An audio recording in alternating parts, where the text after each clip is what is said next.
and call the member for Gilmore. Thank you, Deputy Speaker. I'm glad to rise today to support the well-being of local veterans and their families across the New South Wales South Coast. We have a strong defence presence in my electorate of Gilmore, so it is no surprise that veterans and their families are an important part of our community. We need to make sure that we are doing absolutely everything we can to help and support local veterans, and that is why I am supporting the Veterans Affairs legislation amendment supporting the wellbeing of veterans and their families, Bill 2020, today. During the 2019 election, Labor promised a veteran family engagement and support strategy. We recognise the critical importance of addressing the rates of veteran suicide in our community urgently and making sure that those who leave our Defence Forces get the help and support they deserve. Defence families are the unsung heroes of the Australian Defence Force. Families of serving and veteran military personnel face a unique set of challenges. There is no doubt about that. This can be even more challenging as they leave the Defence Force and try to reintegrate back into civilian life.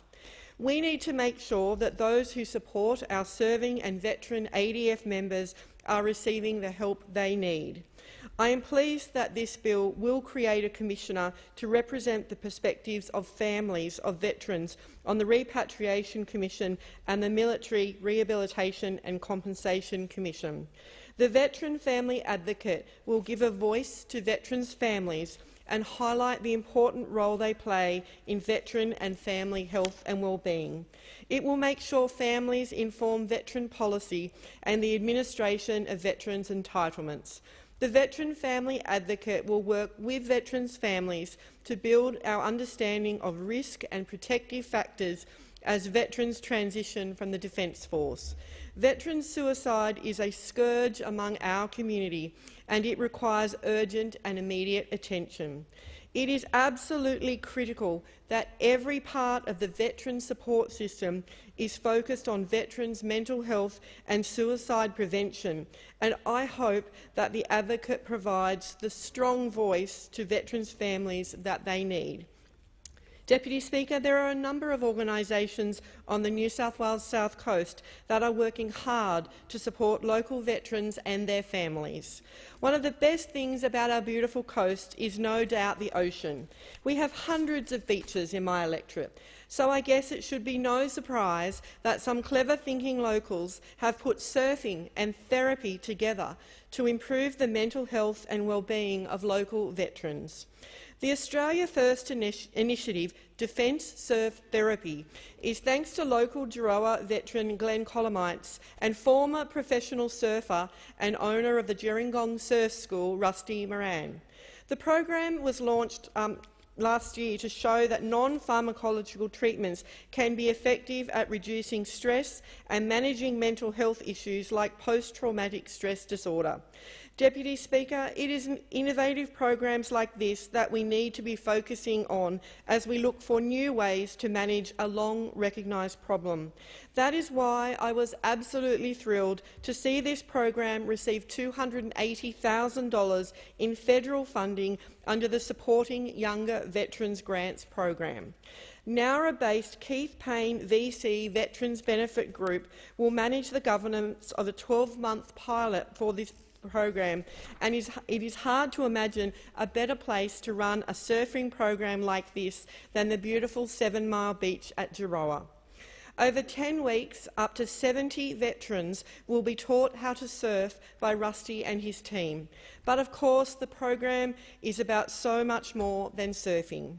Veterans can meet and connect with each other. They will learn how to practice mindfulness, and they will be supported in their journey back into civilian life. The program is based on a similar one from the United States and will also see psychology services offered with follow-up 6 and 12 months later. Deputy Speaker, the overall benefits of a program like this are far greater than the 2-hour surf lesson. By finding different ways of dealing with the mental health concerns of our veterans, we help them to re-engage in our community. As Rusty Moran said, if we can help veterans learn practices to clear their mind of negative thoughts, they can be more present off the board, then hopefully they can incorporate it into civilian life routine. As with mental health responses in the broader community, we need to find ways of helping and supporting people without just turning to medication. We know that can have all kinds of wider repercussions. Deputy Speaker, this is the type of program that can be developed if we stop talking at veterans and their families and start listening to their ideas. It is wonderful to see the broader veteran community getting behind this fantastic initiative. Thank you to Rusty Moran and Glenn Colomites, as well as Rick Meehan and Fred Campbell from the Keith Payne VC Veterans Benefit Group for your work putting this program together. Rick and Fred are also wonderful advocates of our local veteran community. They are a passionate pair who have spent years working to improve veterans' lives. They are the driving forces behind the successful Shoalhaven Digger Day, another great day of celebration and connection for our local veterans. It's a traditional rugby match with more than a little friendly competition between long-time rivals Shoalhaven and Kiama. Just one of a host of fantastic local celebrations, and as Rick says, a time to reflect on what our veterans have done for our country in all past wars and conflicts. They also run Operation Walk to Talk Group on Friday mornings in Harry Sawkins Park in Nowra, another great initiative aimed at improving the mental health and well-being of local veterans. Deputy Speaker, our RSL sub-branches play a critical role in supporting our veteran community. Run by passionate volunteers, they are making a real difference in the lives of local veterans. Take, for example, the Sussex Inlet RSL sub-branch. Volunteers from the sub-branch are regularly visiting veterans in hospitals and nursing homes, providing company and mateship to those who are often in very lonely situations. I was proud to support these volunteers recently by providing $4,000 to the Sussex Inlet RSL sub-branch for training and fuel reimbursements under the Volunteer Grants program. A few months ago, I also had the pleasure of dropping into the Maruya RSL sub-branch meeting at the lovely RSL Memorial Hall. All of the local members are always welcoming, and I was happy to have the opportunity to check in with them. I hope to be back there soon. I was also thrilled when the Eurobadala Vietnam veterans received $5,332 under the Building Excellence in Support and Training grants. This will help provide compensation and welfare assistance to the defence and veteran community on the far south coast. More wonderful news for local veterans, and I know it will be making a real difference to local communities and families. Deputy Speaker, last year I joined with the Eurobadala Vietnam veterans to commemorate Vietnam Veterans Day. The service was a fitting tribute to those brave men and women who made the ultimate sacrifice for our country, and I was proud to join with them to honour people with their service. Deputy Speaker, it would be remiss of me to talk about the importance of ADF families without mentioning the amazing Shoalhaven Defence Families Association. The New South Wales South Coast is of course home to HMAS Albatross and HMAS Creswell, two vital Australian Navy assets, but they are also vital assets to the Shoalhaven community. The Shoalhaven Defence Families Association was created to support the families of our local serving personnel, those unsung heroes I spoke about earlier. Their aim is to bring fun, friendship and support to defence and civilian families in the Shoalhaven and surrounding areas. This includes activities like playgroup, craft groups, courses and training, as well as the Community Centre Kookaburra Retreat. The Kookaburra Retreat has a strong focus on supporting those families that are facing the particular challenges that come with the defence way of life.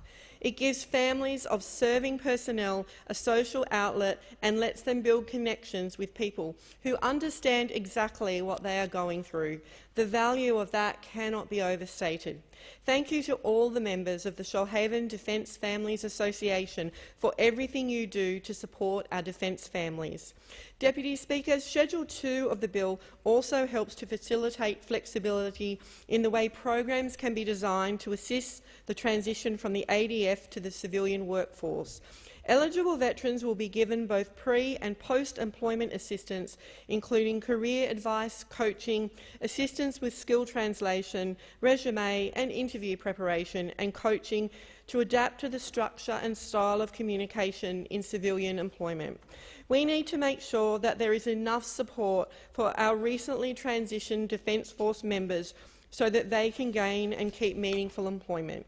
We know that this in itself makes a distinguishable difference to mental health and overall wellbeing outcomes, both in and out of the defence industry.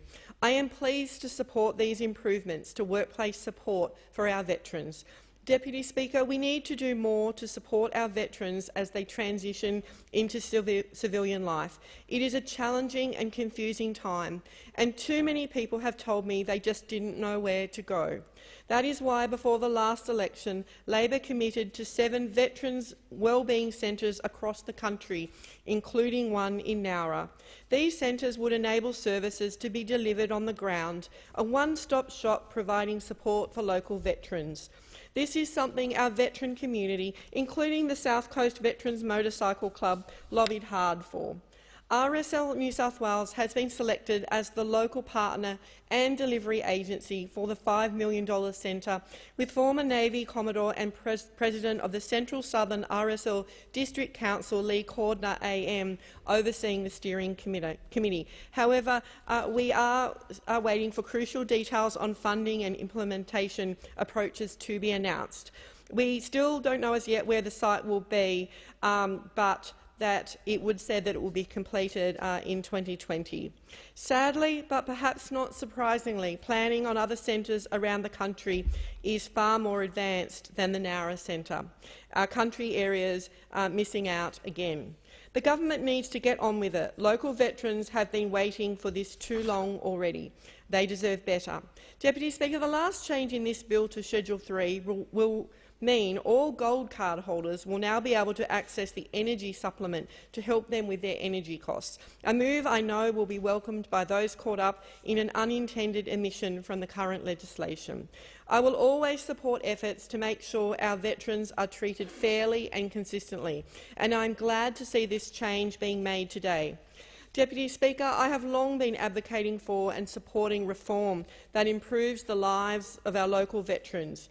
When I was a candidate during 2018, I held a Veterans Forum along with the member for Kingston, the then Shadow Minister for Defence Personnel and Veterans Affairs, to hear first-hand from our veterans about what policy changes were needed to better support our veteran family. At that forum, we discussed support for veterans transitioning to a civilian life through training and workplace support. We also discussed the need for improved support to our wonderful ADF families. I have already mentioned Labor's family engagement and support strategy, Deputy Speaker, but it was a critically important commitment to so many in our community. This bill seeks to address these issues, and I am pleased to have the opportunity to talk about how we can further support local defence and veterans' families. But these ideas need to come direct from veterans themselves. I would like to take the opportunity, Deputy Speaker, to make special mention of my former colleague Mike Kelly. As a veteran himself, Mike was a true advocate for the Eden Monaro community. He was a major contributor to Labor's policy agenda in the lead-up to the last election on veterans' issues. Mike understood the challenges facing our veterans in gaining employment outside of the Defence Force and in managing their mental health. I was proud to stand with Mike in advocating for improvements like those included in this bill today. I know he will continue to play an important role in the local community even after his retirement from this place. I wish him all the best. Deputy Speaker, I will keep listening to our veterans and advocating for the policy improvements they need. These ideas must always come from the ground up. I hope that this bill will provide that strong voice for veterans' families to promote better mental health outcomes as part of the regular policy and decision-making process. I have heard from too many veterans about the lack of support that have been provided as they left the Defence Force. Too many families who have told me that they felt they were going it alone. I hope this will help to achieve better outcomes for veterans and their families. I would like to thank each and every one of our veteran community for their efforts to serve and protect our country. Thank you to all our unsung defence heroes, the families and friends of our Australian Defence Forces who are there every day dealing with the unique challenges this life faces. And thank you to everyone in our broader community for working so hard to protect and support our defence family. I commend the bill to the House. I thank the member for